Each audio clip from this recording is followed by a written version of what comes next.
My husband betrayed me. My girlfriend is having a baby, so pack up and leave. He coldly told me so. Are you sure you won't regret this? No way. Just get out of here. He sneered, laughing off my final plea. If that's how he wants to play it, I no longer have any obligation to consider his feelings. I accepted the divorce and moved back to my parents' house.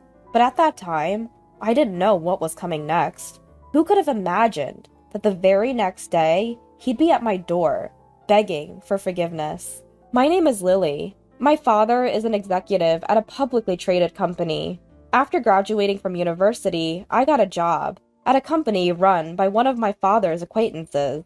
It was nepotism, yes, but I worked hard to learn the job so as not to be the subject of gossip. Eventually, my colleagues and seniors began to accept me. I even started to enjoy my work, spending my days in a fulfilling way. Meanwhile, my father seemed worried that I, being totally devoted to work and lacking any romantic relationship, was living a one-sided life. He introduced me to a man named John, who was the most capable among his subordinates, and arranged a dating between us. John is the most successful young man in the team. No, it's all thanks to my superiors and seniors who guide me. My father and John seemed to trust each other. At first, I agreed to date John out of respect for my father, but as I got to know him, I began to think that marrying him might bring happiness. As we went on several dates, I admired how he took the lead. Yes, I was gradually drawn to John. Once my father realized how I felt, he encouraged our marriage. John, honestly, what do you think of my daughter? Well, I am dating her with the intention of marriage. Everything progressed smoothly after John announced his intention to marry me in front of my father. Every time they met, my father and John would happily discuss wedding venues and plans for a new home. Seeing my father like this made me feel that getting married might not be a bad idea. Before our marriage, John gave me a condition. I want you to quit your job and become a full-time housewife. I was reluctant to give up my beloved job, but I really wanted to marry him. So I decided to accept his condition. As soon as we got married, John's attitude towards me changed. To be honest, I didn't want to get married this early. I couldn't believe what I heard. Huh? But you were considering marriage. That's why you agreed to meet me. I only agreed because your father asked me to. I can't refuse my boss's request, can I? John continued with a frown. With your father so enthusiastic, how could I refuse to marry you? Besides, marrying you should secure my career advancement. So, you married me for a career advancement? Of course! Why else would I marry a boring woman like you? He scoffed. I was left speechless. I had quit my job and had no income. I had lost my confidence and couldn't retort. Eventually, he stopped coming home and began to frequently go out drinking. When I asked where he was going, he simply said, "It's none of your business." From the perfume he smelled of when he came, it was clear he was seeing women nearly every night. Yet, he showed no signs of having an affair with a particular woman. It was probably just business-related. I convinced myself. As the wife of a capable man, I thought I had to tolerate this kind of behavior. I tried not to think about it as much as possible. Still, it was a fact that I was struggling with a marriage full of forbearance.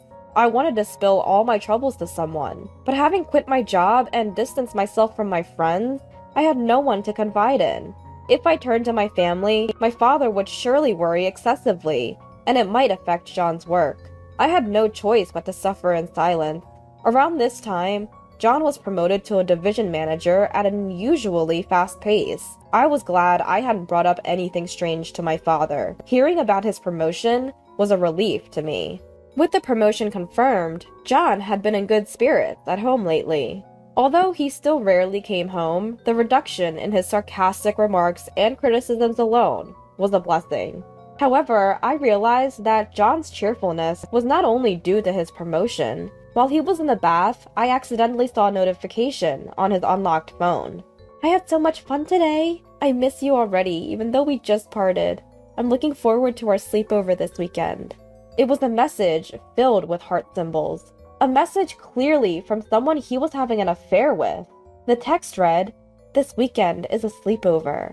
He had told me, "I won't be home this weekend due to a business trip." After confirming John's infidelity, I checked the name of the sender. The sender of the message was someone named Kathy. Afterwards, I decided to find out who Kathy was. Fortunately, John seemed to have no idea that I knew about the affair. He continued to exchange lovey-dovey messages with Kathy without even setting a lock on his phone. From their messages, I was able to determine Kathy's address and full name. Kathy Brown? The name rang a bell, but where had I heard it? As I was desperately trying to remember, a photo of the two of them was sent to John's phone. When I saw the picture of Kathy, I inadvertently let out a gasp. Kathy was the daughter of the president of one of our clients. I had met her once at a company party, and her flashy dress had left a deep impression on me. I couldn't believe that John's affair was with Kathy.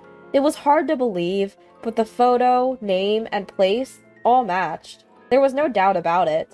But Kathy, I remember the rumors about her. I had to tell John the truth.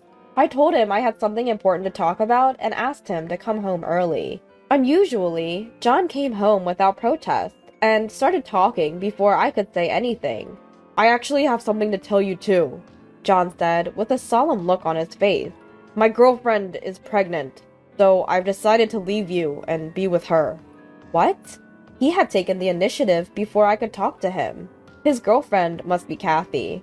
But she's pregnant?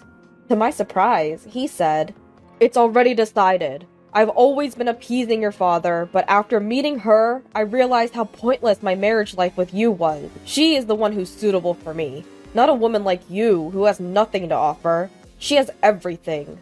"So, you're divorcing me?" "Yeah, that's right. You need to leave this house." I asked John, thinking it was my last chance. "Are you sure about this? You won't regret it?" At that, John burst out laughing. "Regret? There's no way, right? Let me tell you something good. My girlfriend is the president's daughter. She's in a different league from your father, who's just an executive." "Didn't you respect my father?" "Respect? That's just a pose for promotion. If I marry her, I'll become the next president of her company. I can quit my current job anytime, huh? In other words, I no longer need to butter up your father." I don't mind if he ridicules me, but I thought he would be sincere about my father and his work. I can't believe he didn't even have that much sincerity. The moment I found out that, my feelings towards John cooled off. So, I won't say anything anymore. Do as you like. "Yeah, I'll do what I want to do. You don't have to tell me to do." Huh. Even though I didn't ask, John began to talk about her incessantly. "She never told me she was pregnant. Was she considerate of my marriage?" "Then how did you find out she was pregnant?" "I happened to find an echo picture in her bag. She probably intended to give birth alone out of consideration for me. What a courageous woman." Completely smitten with Kathy, John was determined to divorce me as soon as possible and proposed to her. He even prepared the divorce papers. If that's what John wants, it's actually convenient for me. I'm tired of seeing his face too. John signed the divorce paper with satisfaction and immediately submitted them to the court. After he was gone, I quickly packed my stuff and headed for my parents' house. And so, my married life with John ended just like that, I thought. The call from John to my mobile phone came the next night. "Lily, where are you now?" "Where? I'm at my parents' house. What's wrong?" "At your parents'. I see. Can you come by to the nearby diner right now? I have something important to talk about." "Why don't you come here if you have something to talk about?" "I can't do that. Please come. It's a request for a lifetime." Reluctantly, I headed to the designated diner. There was John, who had completely lost his energy. As soon as he saw my face, he said, "Lily, get back together with me." "What?" I got stunned, but John began to speak, painfully. "Actually, she turned down my proposal." I swallowed the words. I knew it. "She had a fiancé that her parents had arranged. From the beginning, I was just a game to her." "Yeah, I know." "Also, the child in her stomach wasn't mine." I had suspected that from the moment I heard she was pregnant. It was a well-known story in our company that Kathy was engaged to a rich man from another company. When I found out that Kathy was John's mistress, I tried to tell John about it, but before I could, John quickly dumped me and tried to switch to Kathy. There was no obligation to kindly tell him the truth. Knowing this would happen, I kept silent all along. Kathy chose me as a playmate because I'm a married man, thinking there would be no strings attached. When I told her I divorced my wife, she coldly brushed me off, saying, "Are you an idiot?" I don't feel sorry for John, who was depressed. He brought it on himself. Well, you can't compare to a rich young man, can you? Then John looked at me in surprise. How did you know that Kathy's fiancé is a rich young man? I told John that Kathy is the daughter of our company's client. No one in the company doesn't know that Kathy is engaged to a rich young man. I never dreamed that you and Kathy were having an affair. You knew? Why didn't you tell me? I was going to tell you when I noticed you were having an affair with Kathy, but before I could, you told me to get out. Was that the important talk at that time? That's why I asked. Don't you regret it? You scoffed at me and answered, I don't. Remember? So I was relieved and able to easily tell my family the reason for the divorce. Huh. Did you tell this to your father, too? Of course I did. What have you done? It's not too late yet. Take back what you said. Tell him it was a mistake. Don't be foolish. It's too late. Dad is furious. Well, you don't care what my dad thinks about you now. That's not true. I'm telling you, I want to make amends. It's too late. I have no intention of starting over with you. I refuse to be with a man like you, who changes his marriage partner based on his parents' title. But, besides, your true nature is already exposed to my father. I've told him everything, including when you said, I can quit my current job anytime. Is that a lie? Actually, my father said, if so, I don't mind if he resigns right away. But I thought I could get into Kathy's company at that time. Haha, you're full of regrets. I told you to listen to my advice.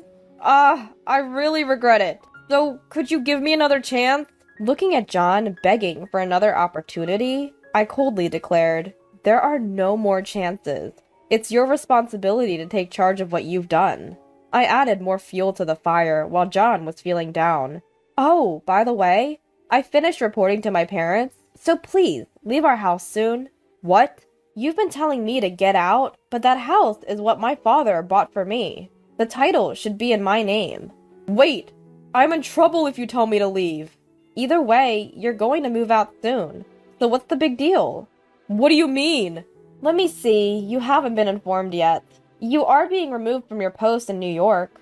What did you say? You're being relocated to a remote area. At least be grateful that they didn't fire you. My father, who was furious about my divorce, took a quick action. He immediately arranged for John to be transferred to a remote area far from New York. It was also a well-known department for layoff candidates. That's a mix of private and public issues. That's not true. Of course, my father was angry about our divorce, but the reason he removed you from the career track is for another reason. You don't have company loyalty or personal integrity. My father calmly judged that such a person should not be in the upper management of the company. You don't mind if your husband is driven to such a remote area? Ex-husband. You and I are strangers now. Lily, don't say such cold things. Aren't you getting lonely on your own? Huh? How naive can you be? You've been saying that you've been putting up with our married life, but it's the same for me. I've been turning a blind eye to your verbal abuse and affairs because I didn't want my father to be sad. I feel refreshed now that I'm released from that. Lily, don't say that. Help me. Shut up. Do your best in your unwanted duties in the remote area. I left my seat without listening to his words, and I left the diner without looking back once. I was wondering why I had been with such an insincere and pathetic man until now. Afterwards, I got help from a lawyer introduced by my father and got division of property. John, who wanted to hang on to the company somehow, paid the full amount immediately by using up his savings. I was grateful that I quickly received what I could get and completely cut ties with John. He, who had his savings depleted by the payment of damages, seems to be leading a rather simple life in the remote area. The most successful young person? That was a thing of the past. There's no trace of him now, and he seems to have aged all at once. On the other hand, I have been living a leisurely life since I broke up with John. When my previous company found out that I was divorced, they asked me, "We really want you to come back." They recognized me, not because of my father's connections. I was moved by that and decided to return to work. I've always liked my job, so I had no hesitation about going back. Perhaps because my father feels guilty about introducing me to a good-for-nothing man, he keeps bringing me potential suitors. But I'm turning them all down. If a good person appears someday, I might feel like getting married. But for now, I just want to enjoy this fulfilling single life a little longer. I returned to work and worked hard, so I have plenty of money. The life of enjoying both work and private life to the fullest seems to continue for a while.